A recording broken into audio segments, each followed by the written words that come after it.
There comes a moment in a man's life when he encounters something he cannot dominate, cannot charm into submission, and cannot fully understand, not because it is complicated, but because it is real.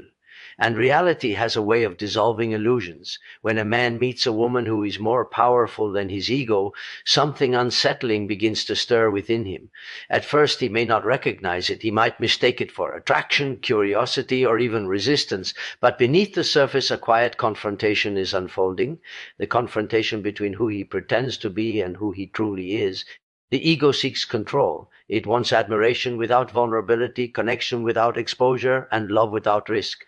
But this woman, she does not respond to performance. She does not feed on validation games or emotional illusions. She sees beyond the mask, and that is what shakes him. Because for the first time, he cannot rely on the strategies that once made him feel powerful. His charm feels shallow. His silence feels transparent. His attempts to impress feel unnecessary. And in that realization, his ego begins to crack. Some men will run from this moment. They will retreat into safer dynamics where they can remain admired but unseen. Because facing a woman who reflects truth is uncomfortable.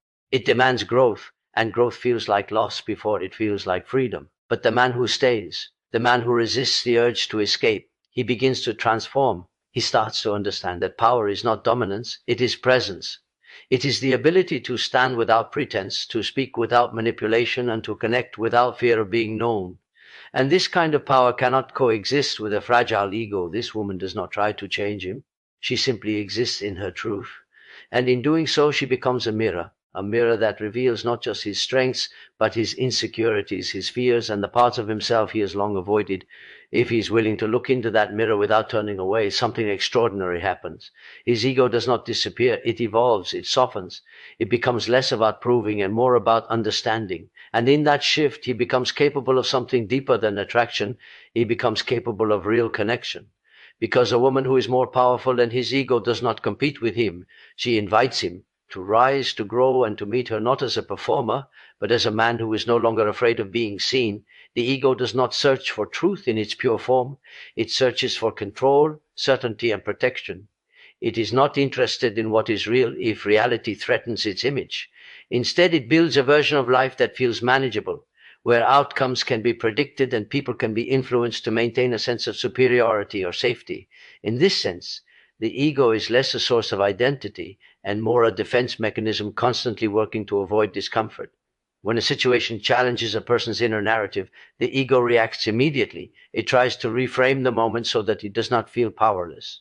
If someone disagrees, the ego may label them as ignorant rather than considering the possibility of being wrong. If someone is emotionally distant, the ego may interpret it as a game rather than confronting the fear of not being chosen. This constant need to reinterpret reality is not about understanding, it is about maintaining control over how reality feels. Truth, however, does not cooperate with control. Truth is unpredictable, often uncomfortable, and sometimes humbling. It reveals inconsistencies between who we believe we are and how we actually behave.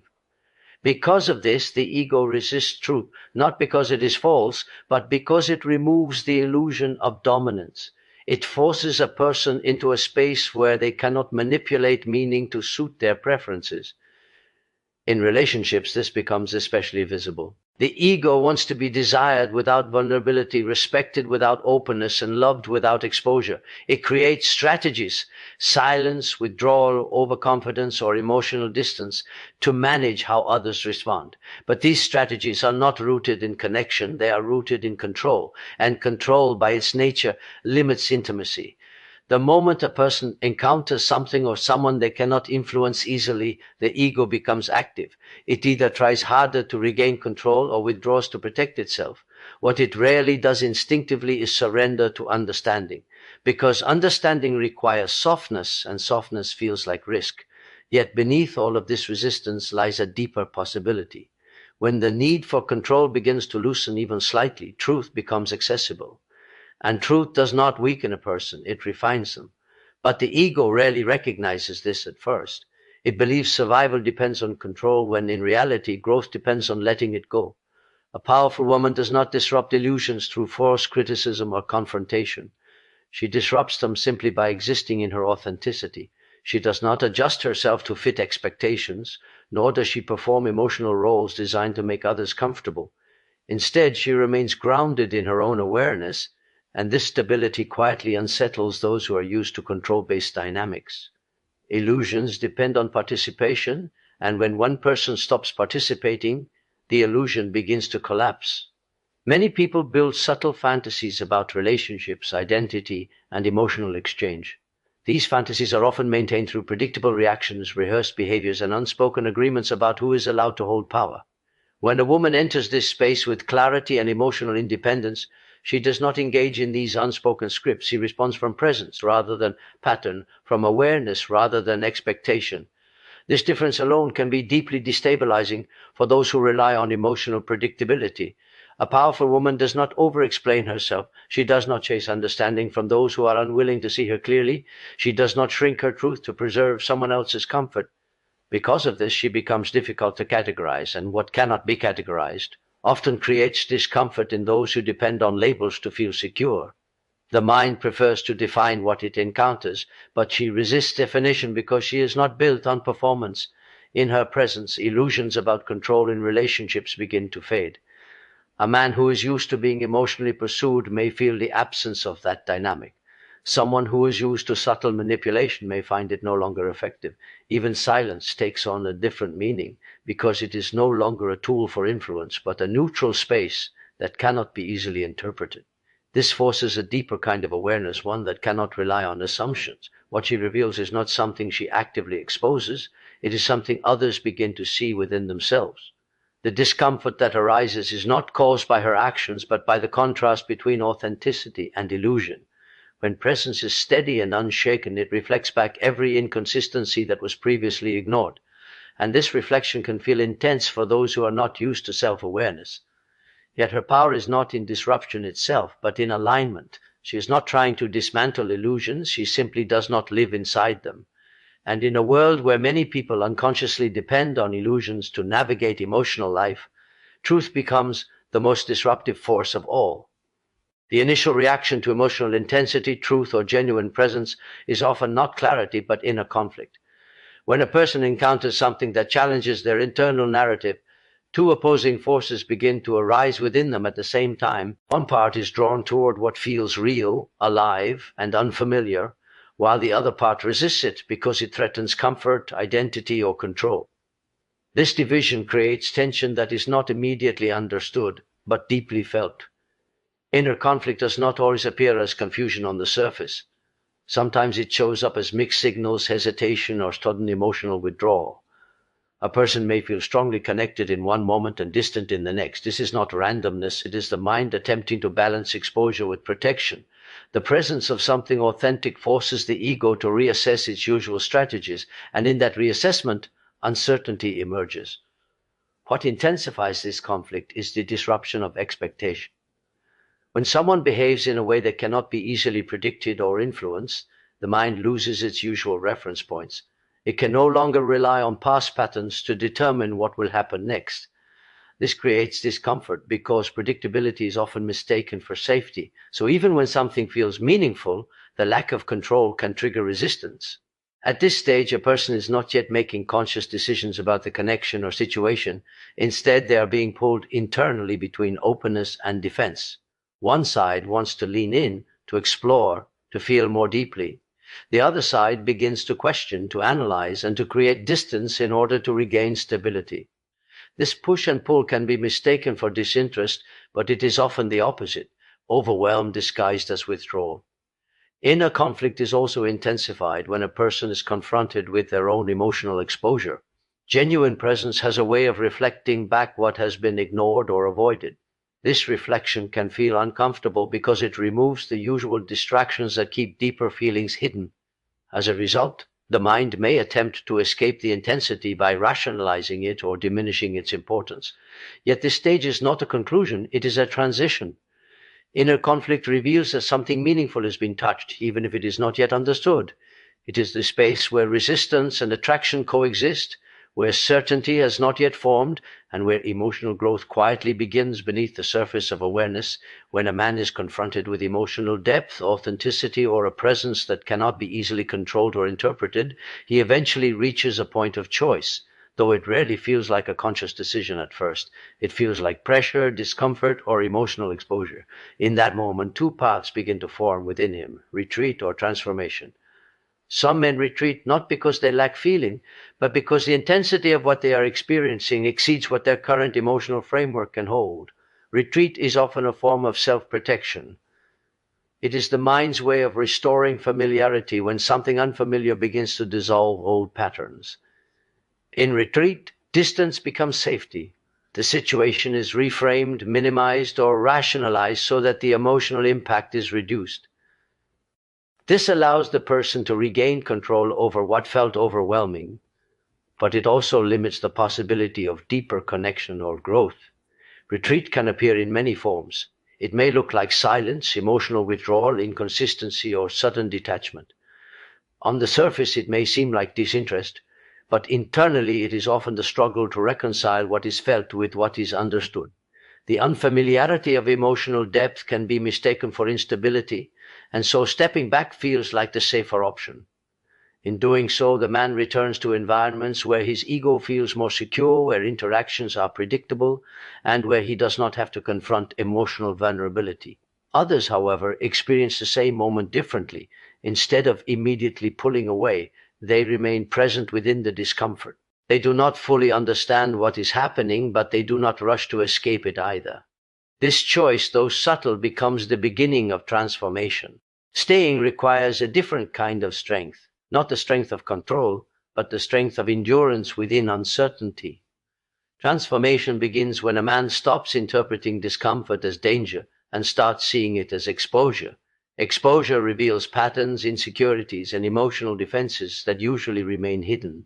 Rather than avoiding these revelations, he begins to observe them. This observation creates space between reaction and awareness, and in that space change becomes possible. Over time, what once felt threatening begins to feel instructive. Emotional intensity is no longer something to escape, but something to understand. The man starts to shift from reactive behavior to conscious presence. He becomes less dependent on control and more capable of connection that is not built on performance or defense. The difference between retreat and transformation is not strength or weakness, but willingness. One path preserves comfort while the other slowly reshapes the inner world. True power is not found in dominance, persuasion, or the ability to control outcomes. It is found in emotional presence, the capacity to remain fully aware, grounded, and authentic in the midst of uncertainty, intensity, or emotional complexity.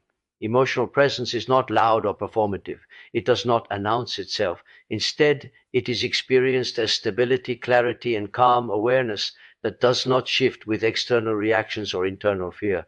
Most people associate power with influence over others, but emotional presence is a different kind of strength entirely. It does not depend on changing the environment or managing how others respond. Instead, it depends on how deeply a person can stay connected to themselves without fragmentation. When someone is emotionally present, they are not lost in overthinking, not escaping into defensiveness, and not performing for validation. They are simply there, fully engaged with what is real in the moment.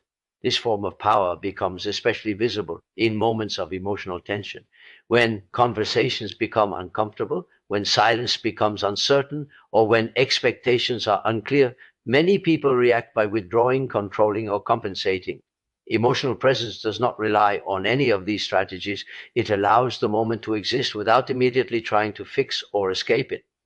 This ability creates a sense of steadiness that can be deeply grounding for others. Emotional presence also requires a level of self-awareness that goes beyond surface reactions. It involves noticing internal responses without being ruled by them. A person may feel triggered, uncertain, or vulnerable, but instead of acting impulsively, they observe these feelings and remain anchored. This creates space between emotion and reaction, and in that space, clarity emerges. What makes emotional presence powerful is that it cannot be faked for long. People may imitate confidence or control, but presence is revealed through consistency and authenticity. It is seen in how someone listens, how they respond under pressure, and how they remain aligned with themselves even when situations become uncomfortable. It does not rely on words alone, but on the energy of being fully engaged without fragmentation. In relationships, emotional presence creates depth because it removes the need for games, guessing, or emotional manipulation. It allows connection to unfold without forcing it into a predetermined shape. When one person is emotionally present, it invites the other to also become more honest, more grounded, and more real. True power, then, is not about being untouchable. It is about being fully here without losing oneself. Growth does not happen in moments of comfort or certainty.